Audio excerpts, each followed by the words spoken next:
무고하게 감옥에 갇혔던 적이 있었죠. 그때 그 제자들이 소크라테스에게 와서 선생님 이럴 수가 있습니까? 어떻게 무고하게 이렇게 감옥에 억울하게 갇힐 수가 있습니까? 하고 이렇게 이제 항변하면서 소크라테스에게 말했다고 합니다. 그때 그 말을 들은 소크라테스가 한 말이 그럼 이 사람들아 그럼 내가 여기 죄를 짓고 들어와야 좋단 말인가 하고 이렇게 말을 받았다는 것입니다. 죄도 없이 어떻게 이런 곳에 들어올 수 있습니까? 하고 묻는 제자들에게 그러면 내가 죄를 짓고 이곳에 들어와야 된단 말인가 하고 소크라테스는 이렇게 제자들에게 말했다는 것이죠. 역시 대철학자다운 이런 그 생각입니다. 사람이 감옥에 갇히게 될 때 죄를 짓고 들어가는 게 좋겠습니까? 죄를 안 짓고 들어가는 게 좋겠습니까? 물론 안 들어가는 게 좋겠지만 들어가는 게 되는 경우 죄 없이 들어가는 게 그래도 낫지요. 죄 짓고 들어가면 할 말 없는 그야말로 최초의 죄인으로서 처벌받는 일이 아니겠습니까? 어떤 임금님이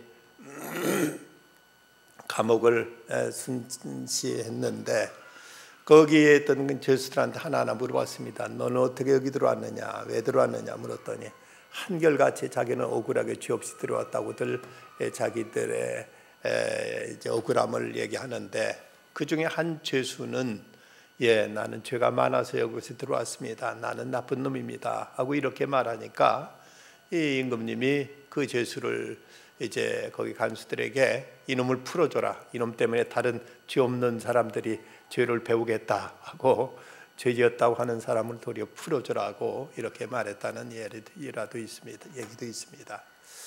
제가 법무부 교정위원이라는 직을 맡고 있어서 우리 교회에서 1년에 두세 차례씩 서울구치소에 가서 위문 예배를 드리고 오곤 합니다.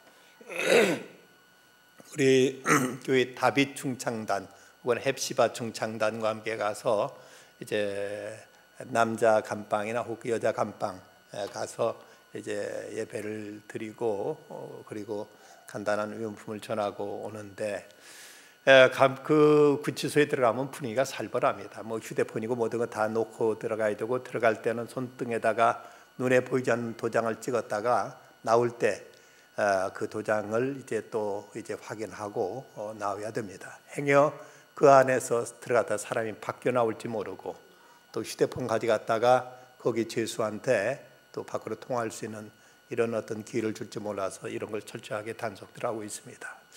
안에 들어가면 분위기가 상당히 무겁죠. 높은 탐장이 있고 그곳에는 이제 갇혀져 있는 사람들 가운데 그들 속에 가서 있다가 나올 때 되면 조금은 무거웠던 분위기에서 이제 그 문을 나오는 순간 우리 함께 갔던 우리 그 중창단들은 이제 어떤 그 무거운 데서 빠져나온 그런 어떤 가벼움, 홀가분한 이런 생각들도 갖게 됩니다.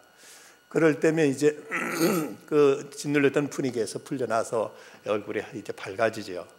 제가 이따금 함께 갔던 이제 집사님들한테 그런 조크를 던지기도 합니다. 아무개 집사님 이제부터 착하게 살아.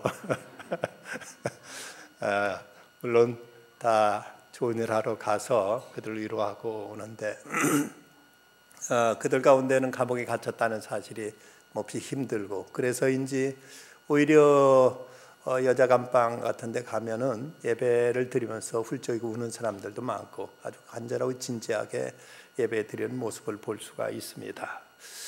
여러분 그 감옥과 수도원의 차이가 뭐냐? 어쩌면 유형적인 조건은 거의 비슷할 수 있습니다. 세상과 격리되었다는 데 있어서 동일하고 그리고 시설이 열악하고 그곳의 생활이 편하지 않다는 데 있어서 이제 공통점을 가지고 있습니다. 그런데 그 둘 사이의 차이점이 뭐냐? 여기에 대해서 일본의 그 경영의 규제라고 하는 마쓰시타 고노스케는 이런 말을 했습니다. 감옥과 수도원의 공통점은 세상과 고립되어 있다는 점이다. 그러나 차이가 있다면 불평하느냐 감사하느냐 그 차이뿐이다. 감옥이라도 감사하면 수도원이 될 수 있다고 고노스케 마스치다 고노스케는 이렇게 그 말을 한 적이 있습니다. 오늘 성경에는 이제 요셉이 감옥에 있는 이야기가 기록되어 있습니다. 요셉은 보디발 장군의 아내의 유혹을 뿌리쳤는데 그 때문에 오히려 그는 무고로 이제 강간하려고 했다는 이런 무고로 그는 감옥에 갇히게 되는 이런 이제 더 곤경에 처하게 되는 것을 볼 수가 있습니다. 이때 요셉이 얼마나 억울했겠는가. 그런데도 성경에 보면 앞에 있는 39장 21절은 이렇게 기록하고 있습니다. 여호와께서 요셉과 함께 하시고 그에게 인자를 더하사 간수장의 은혜를 받게 하시매.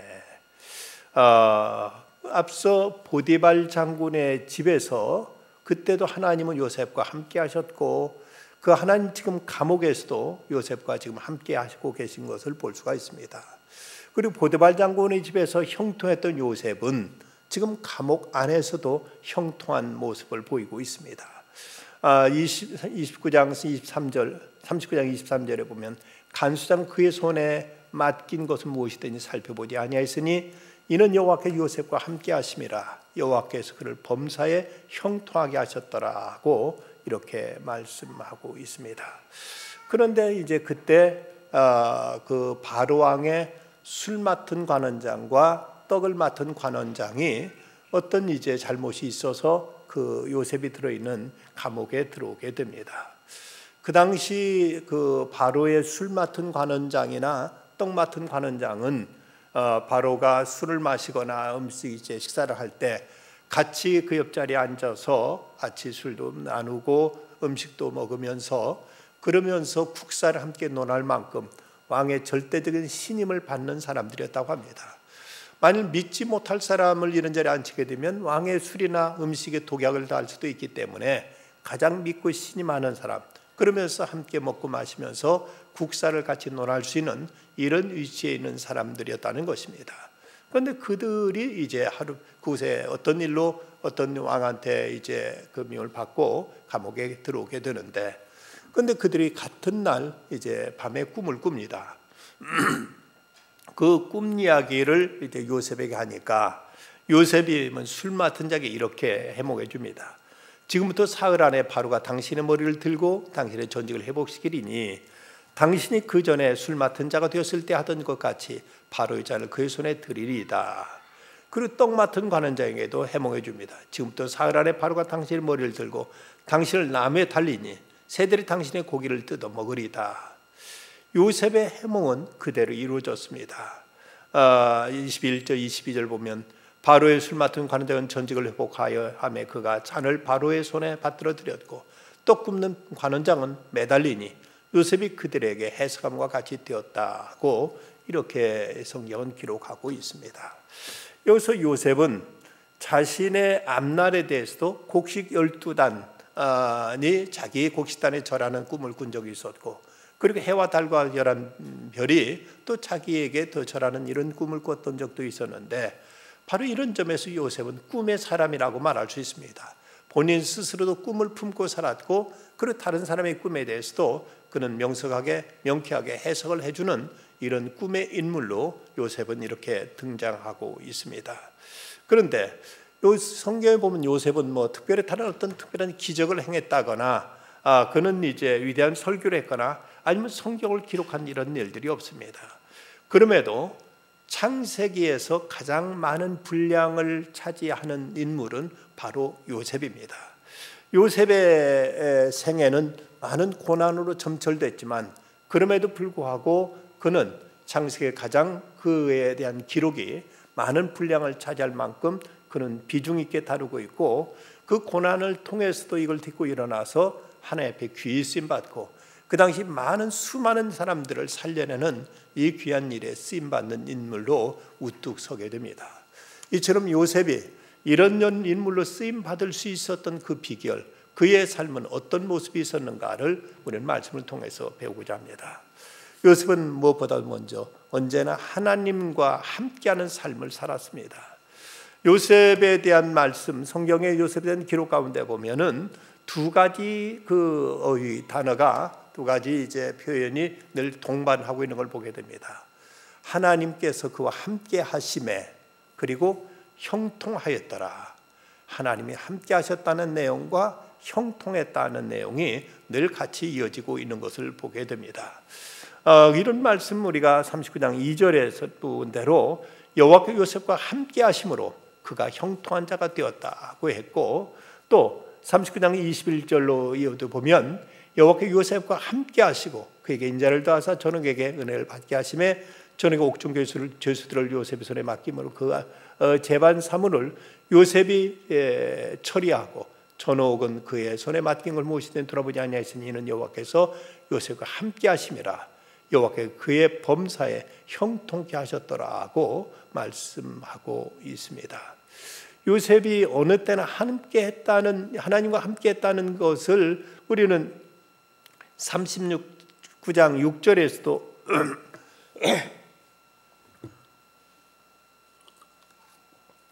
그 모습을 찾아볼 수 있는데, 보디발의 아내가 요셉을 유혹하자 이때 요셉이 대답한 말은, 그런즉 내가 어찌 이 큰 악을 행하 하나님께 득죄하리까 하고 이렇게 말하고 있습니다. 보디발 장군의 아내가 유혹했던 말은 여기 아무도 없다, 당신과 나밖에 없다, 그럼 우리가 무슨 일을 해도 보는 사람이 없지 않느냐 하고 이제 나와 함께 침소에 들자 하고 이렇게 유혹하는데, 그러나 요셉이 하는 말은 어떻게 이 큰 일을 하나님께 득죄하리까, 어떻게 하나님 앞에 죄를 지켰느냐 하고 바로 그 자리에도 하나님의 계심을 그는 고백하고 이 사실을 인정하고, 그 때문에 이 보디발 장군의 아내의 유혹을 그는 물리쳤던 것입니다. 이런 모습 속에서 이런 하나님과 늘 함께하는 삶을 살았더니 그 하나님은 그를 형통케 하셨다고 기록하고 있습니다. 그런데 여기서 형통했다는 말의 의미를 우리는 이제 깊이 바로 생각할 필요가 있습니다. 우리가 형통하다는 것은 사업을 하면 사업하는 대로 잘 되고 그저 늘 건강하기만 하고 모든 것이 좋은 학교에 들어가고 좋은 직장에 취직하고 아이들은 쑥쑥 이제 잘 커나가지고 모든 것 잘 풀려나갈 때 이걸 흔히 우리가 형통이라고 생각합니다. 그런데 요셉은 과연 어떤 점에서 형통했을까? 그는 형들한테 미움을 받아서 지금 애굽으로 종으로 팔려왔고, 그리고 보디발 장군의 집에서 거기서 노예 생활을 했고, 그마저 그는 거기서 잘 지내지 못하고 감옥에 갇혔고, 감옥에서 꿈을 풀어주기도 했지만 그는 여기서 전혀 거기에 어떤 술 맡은 관원장의 어떤 도움을 받지 못하고 있는 이런 모습 속에서 도대체 형통이란 무엇인가를 우리는 의문을 갖지 않을 수가 없습니다. 여러분, 과연 어떤 것이 형통입니까?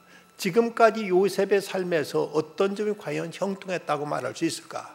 왜 하나님의 성경은 이 대목에서 거듭거듭 요셉을 형통했다고 이렇게 표현하고 있느냐 하는 점입니다.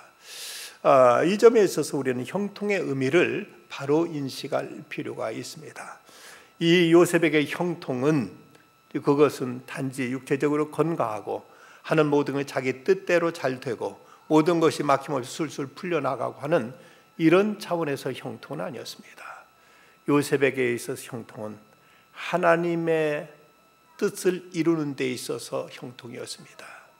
하나님께 요셉을 통해서 이제 요셉을 애굽의 총리로 삼으시고, 그래서 요셉을 통해서 그 굶어 죽을 많은 인류들을, 많은 사람들을 살려내기 위한 하나님의 원대한 그 프로그램, 하나님의 스케줄을 이루어가는 과정에서 요셉이 지금 형통했던 것이지, 요셉의 어떤 인간적인 이기심이나 자기 욕심, 자기 목적을, 자기 개인적인 야심을 이루는 데 있어서 형통이 아니었다는 사실을 우리는 이해해야 됩니다.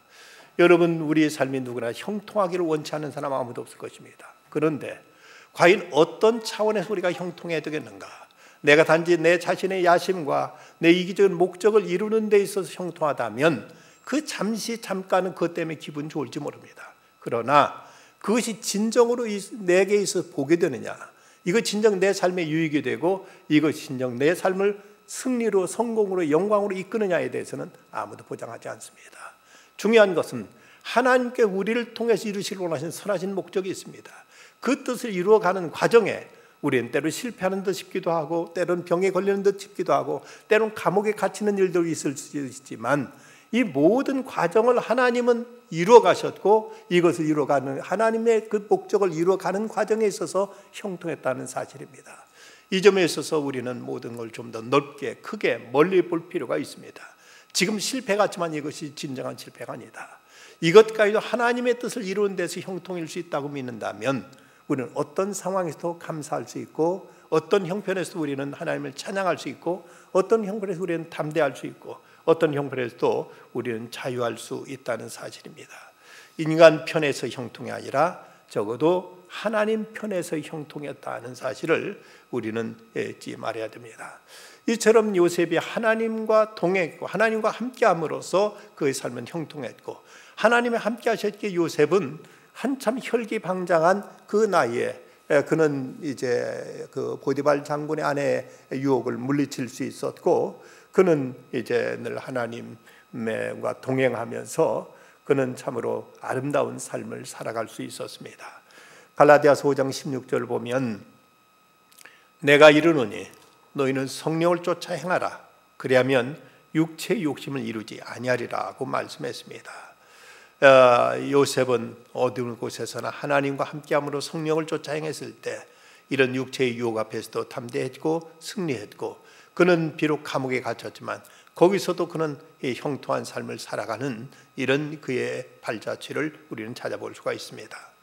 뿐만 아니라 두 번째, 요셉은 하나님의 선하심을 믿고 모든 일을 긍정하며 기다렸습니다.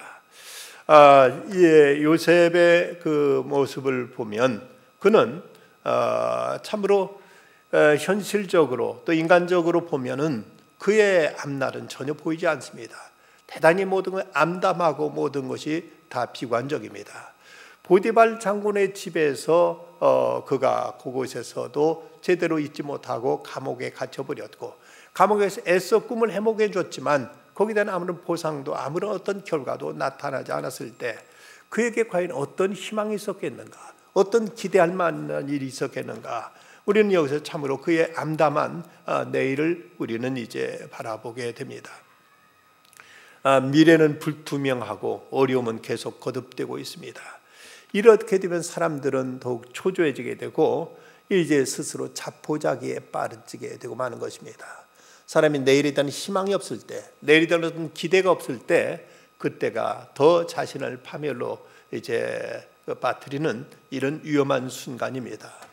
그런데 요셉은 그런 여러 가지 많은 이제 어려움과 역경이 거듭됨에도 불구하고 그럼에도 불구하고 하나님의 선하심을 신뢰했습니다. 하나님의 뜻 가운데 이 모든 것들이 다 하나님 뜻을 이루기 위한 선한 재료가 될 것을 믿고 이것을 나중에 고백하고 있는 모습을 보이고 있습니다. 자, 45장에 가서 보면 5절로부터 7절 사이 이렇게 말하고 있습니다. 당신들이 나를 이곳에 팔았다고 해 근심하지 마소서, 한탄하지 마소서. 하나님이 생명을 구원하시려고 나를 당신들보다 먼저 보내셨나이다. 이 땅에 2년 동안 흉년이 들었으나 아직 5년은 밭갈이도 못하고 주스도 못할지라 하나님이 큰 구원으로 당신들의 생명을 보존하고 당신들의 후손을 세상에 두시려고 나를 당신보다 먼저 보내셨다나니 라고 이렇게 말하고 있습니다. 형들은 이제 모두 다 자기들의 잘못으로 인해서 그 요셉 앞에 전전긍긍하고 어쩔 바 모를 때 이 요셉은 하는 말이, 형님, 내가 보니까 형님들이 나를 판 것이 아니라 하나님이 나를 보내신 것입니다. 나는 팔려온 것이 아니라 하나님께서 우리 민족을 구원하시려고 하나님께서 이제 나를 보내신 것입니다. 지난날 내가 감옥석에 있었던 것도 노예 생활한 것도 다 하나님께서 이렇게 이 자리에 있도록 하나님께서 예비하시고 하나님께서 섭리하신 것입니다 하고, 이렇게 모든 것을 하나님과의 관계 속에서 모든 긍정으로, 모든 것을 내일을 위한 하나의 소망의 재료로 이렇게 고백하고 있는 모습을 보이고 있습니다. 이렇게 하나님의 때를 그는 이제 하나님의 선함을 믿었고, 그러면서 모든 현실 속에 나타난 여러 가지 부조리하고 여러 가지 억울한 상황까지도 그는 이제 여기에 그대로 이제 낙심하거나 절망하지 않고 내일에 대한 소망 가운데서 그는 이 모든 것을 소화하면서 그러면서 그는 때를 기다렸던 것입니다. 요셉이 포디발 장군의 아내를 강간하려고 했다는 누명을 이제 뒤집어 썼을 때 당시 애굽의 법에 의하면 이런 경우는 즉각 사형에 처해져야 될 이런 무서운 죄였습니다. 그것도 왕의 시위대장의 아내를 이제 노예 주제에 강간하려고 했다면 그는 즉각 사형에 처해져야 될 터인데 왠지 그가 사형에 처해지지 않고 그는 시위대 뜰에 갇히게 됩니다. 소위 왕의 경비대들이 지키는 이 감옥에 이제 갇히게 되는데 이것을 보면 어쩌면 보디발도 이 요셉이 자기 아내를 강간하려 한 것은 아니다. 자기 아내에게도 책임이 있다는 사실을 그가 이제 그렇게 판단했던 것으로 이렇게 여겨집니다. 그래서 보디발을 죽이지 않고 감옥에 보내 격리시킨 것을 보면 조용히 이 일을 마무리 지으려고 했던 이런 보디발의 의도가 있었던 것으로 성서학자들은 이렇게 보고 있습니다. 그런데 만약 요셉이 감옥에서라도 보디발의 아내가 유혹하려 했다고 떠들어댔으면 어떻게 됐을까? 보디발은 즉각 요셉을 끌어내서 그 목을 잘라버리고 말았을 것입니다. 자기 명예 또 자기 가정적인 문제 이런 것이 이런 하찮은 노예에 의해서 까발려지고 이것이 시끄럽게 되는 것을 결코 좌시하지 않았을 것입니다. 이제 하나님의 뜻으로 생각하고 요셉은 때를 기다리면서 이제 하나님 앞에 모든 걸 맡기고 이런 상황에서도 그는 이제 자기의 억울함을 외치고 이걸 가지고 이제 소라를 떨고 이렇게 하지 않았다는 사실입니다. 그런가 하면 요셉의 꿈을 해석해 준 그 술관원장 그가 요셉이 그 해몽해 준 대로 그는 감옥에서 풀려나게 됩니다. 그리고 다시 복직되어서 왕의 수를 따르는 그 자리에 앉게 됩니다.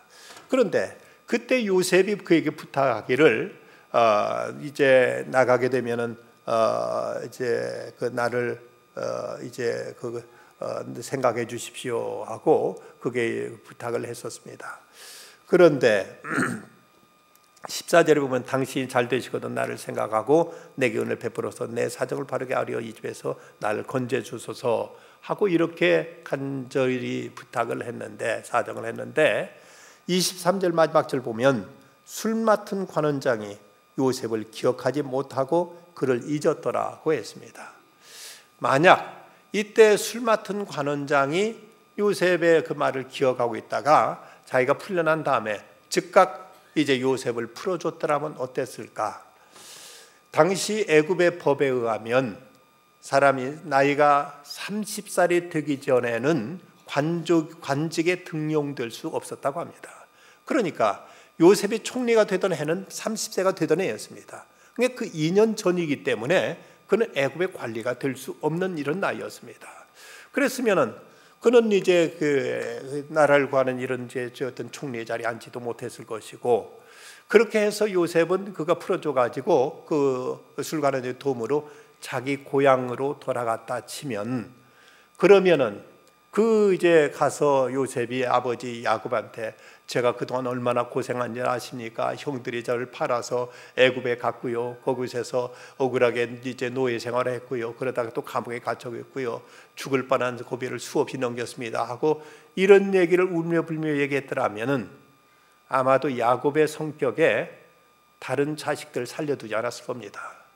가장 아꼈던 아들이 요셉이었고 그리고 시몬이라든가 레위 같은 아들은 그렇지 않아도 아버지 비위에 거슬렸던 적이 없지 않아 있었는데 이렇게 그 자기의 그 아들을 이렇게 팔아버리고 또 아버지를 속인 자식들을 야곱의 성격에는 그대로 내버려 두지 않았을 것입니다. 그랬다면은 이 일 하나님께서는 12지파를 통해서 이스라엘을 세우시고 이제 하나님께서 이 땅의 구원 역사를 이루시려는 하나님의 구원 계획은 과연 어떻게 되느냐 하는 것입니다. 2년이란 기간이 억울하고 불필요하고 이것은 참으로 이제 답답한 기간 같지만 다 이것은 필요한 기간이었고 이것은 요셉에게도 유익한 기간이었습니다. 뿐만 아니라 이제 요셉이 그런 상태에서 즉각 총리가 됐다고 한다면 그때 요셉은 과연 어디 이제 총리로서 어떤 일을 했을까? 하나님께서 쓰시는 사람들은 어떤 경우에도 상처를 안고 한을 품은 사람을 하나님 쓰지 않으십니다. 하나님께서는 모든 것을 용납하고 화평할 줄 아는 사람을 들어서 하나님의 일을 이루시지, 요셉은 지금 거기서 즉각 풀려났다면 형들에 대해서라 아니면 보디발의 아내에 대해서라든지 이런저런 어떤 원한이 그에게 많이 있었을 것입니다. 그런데 요셉은 2년 동안 그 기간을 통해서 연단되었고 그곳에서 성숙했고 그곳에서 참으로 신앙과 인격에 있어서 더욱 그는 이제 참으로 성숙한 인물로 변화될 수 있었습니다. 그것을 어떻게 알 수 있는가? 시편 105편에 보면 17절에 이런 말씀이 있습니다. 이것은 요셉에 대한 말씀인데, 한 사람을 앞서 보내셨으며 요셉이 종으로 팔렸도다. 그 발이 착고에 상하여 그 몸이 쇠사슬에 매였으니 곧 하나님 말씀이 응할 때까지라. 그 말씀이 저를 단련하였도다. 단련했다고 시편 105편 17절은 말씀하고 있습니다. 단련이란 말은 훈련이라는 의미죠. 감옥에 있는 동안 하나님이 요셉을 훈련하셔서 하나님 뜻을 알게 하시고 고난 중에 형제를 용서할 수 있는 성숙한 인격으로 하나님은 빚어주신 것입니다. 우리는 하나님 앞에 뭔가 기도할 때 즉각 이루어지지 않는다고 답답해하고 이 때문에 참으로 괴로워 몸부림칠 때가 있습니다. 그러나 하나님은 우리들의 전과 현재와 앞으로의 모든 상황을 아시고 가장 적절할 때, 가장 필요할 때 하나님께서는 하나님의 역사를, 하나님 뜻을 이루어 가신다는 사실입니다. 이유 없는 고통, 이 뜻을 모르는 고난 속에도 여기도 하나님의 선하신 뜻이 있다. 그리고 하나님은 가장 적절할 때 가장 정확한 방법으로 당신의 일을 이루실 것이라는 이 믿음과 확신이 우리에게 필요한 것입니다. 그런가 하면 요셉이 이렇게 하나님 앞에 귀히 쓰임 받을 수 있었던 승리의 비결 가운데 또 하나는, 요셉은 어느 때든지 어떤 어려움에 있을 때든지 그는 늘 봉사하는 삶을 그는 계속 살아왔다는 사실입니다. 그는 애굽에 팔려와서 보디발 장군의 집에 모습으로 노예로 있을 때 얼마나 열심히 일했든지, 얼마나 거기서 숭성스럽게 봉사했든지 보디발은 대뜸 그의 일하는 모습을 보고 그를 신뢰해서 가정 모든 총무를 삼습니다. 네가 살림 다 맡아 해라. 내 이제 너한테 이제 열식구름이 다 맡기마 하면서 이제 요셉에게 모든 것, 전권을 다 위임하는 모습을 보이고 있습니다. 이걸 보면 요셉이 얼마나 그 주의를 위해 성실하게 일했는가를 우리가 알 수가 있습니다.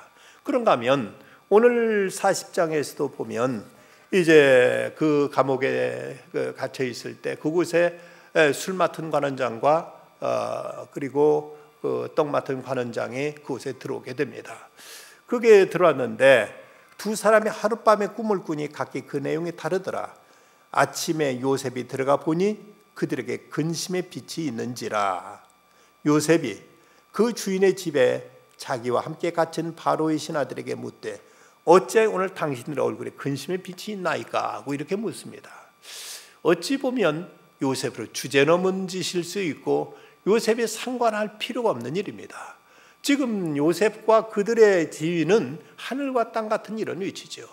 적어도 바로왕, 애굽의 당시 세계 최강대국의 통치자를 가장 지근거리에서 모시고 있는 술 맡은 관원장과 떡 맡은 관원장이 어떤 일로 그 안에 들어와 있지만, 근데 요셉은 노예로 팔려온 주제고 거기서도 그는 이제 그 주인의 아내를 강간하였다는 혐의로 갇혀 있는 주제지. 이런 처지라면 감히 옆에서도 같은 감옥이라 할지라도 얼굴도 쳐다보기 어려운 이런 입장입니다.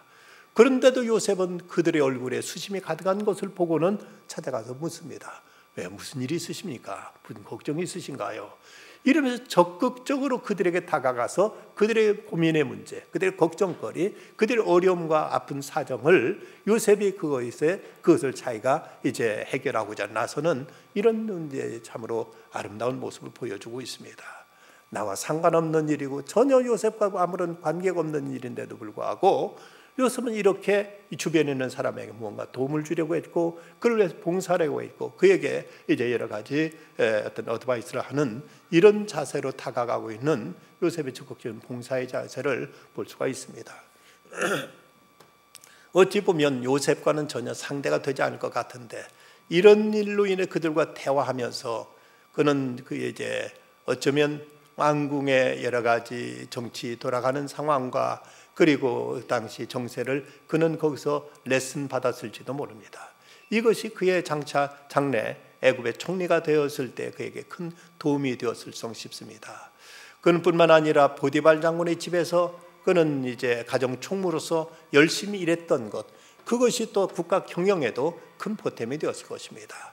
마태복음 25장 21절에는 말씀대로 작은 일에 충성된 자는 그 큰 일에도 충성되다는 말씀과 같이 있는 위치에서 작은 일 하나에도 최선을 다하고 성실을 다했을 때 그는 이제 장래 이 일로 인해서 나중에 이제 바로가 꿈을 꿨을 때 그 꿈 얘기를 풀어줄 수 있는 기회가 그에게 이제 접속되었고, 그리고 뿐만 아니라 나중에 총리로서 위대한 일을 하는 데 있어서도 모두 다 이것이 크게 작용했던 것을 볼 수가 있습니다. 그는 적극적으로 다가가서 이제 저들의 얘기를 들어주고 저들에게 자기의 이제 지혜에 따라서 그들에게 꿈을 해몽해주는 이런 일을 합니다. 봉사 중에서도 가장 큰 봉사 중에 하나는 얘기를 들어주는 것이 가장 큰 봉사라고 합니다.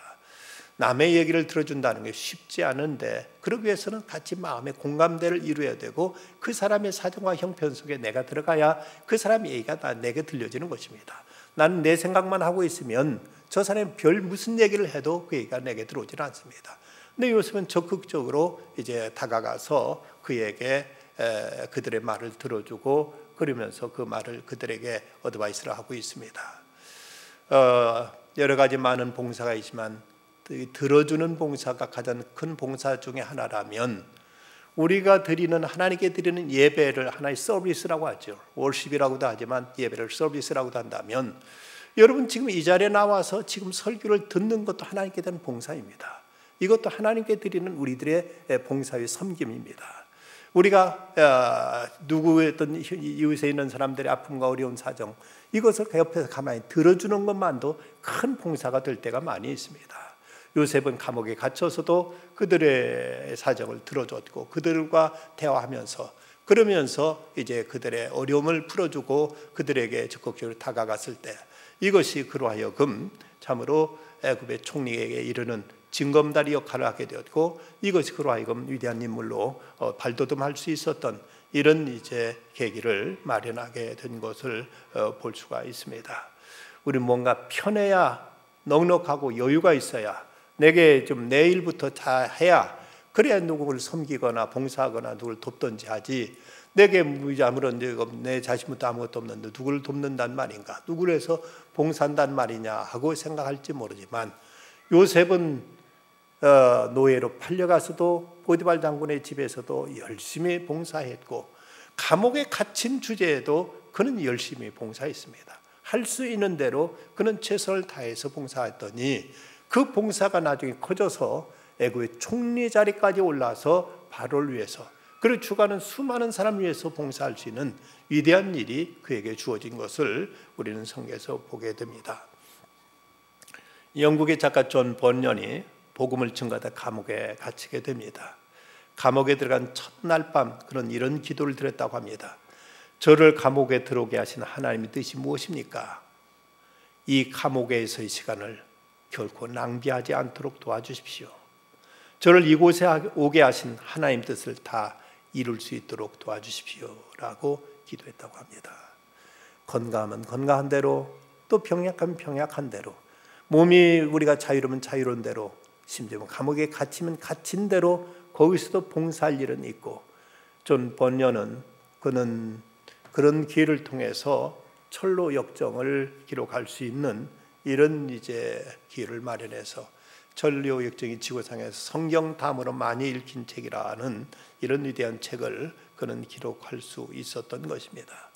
이런 모습 속에서 요셉은 어떤 상황 속에서도 어떤 형편에도 하나님과 동행하는 삶을 살았고, 뿐만 아니라 현재 저희는 이제 저지 속에도 하나님의 선하심을 믿고 그는 이제 하나님 때를 묵묵히 기다리는 그런 긍정적이고 적극적인 자세, 나가서 그는 항상 봉사하고 섬기고자 하는 태도가 되었을 때 그는 이제 끝내 애굽의 총리의 자리까지 올라서 수많은 죽어가는 사람을 살려내는 위대한 일을 이루게 됩니다.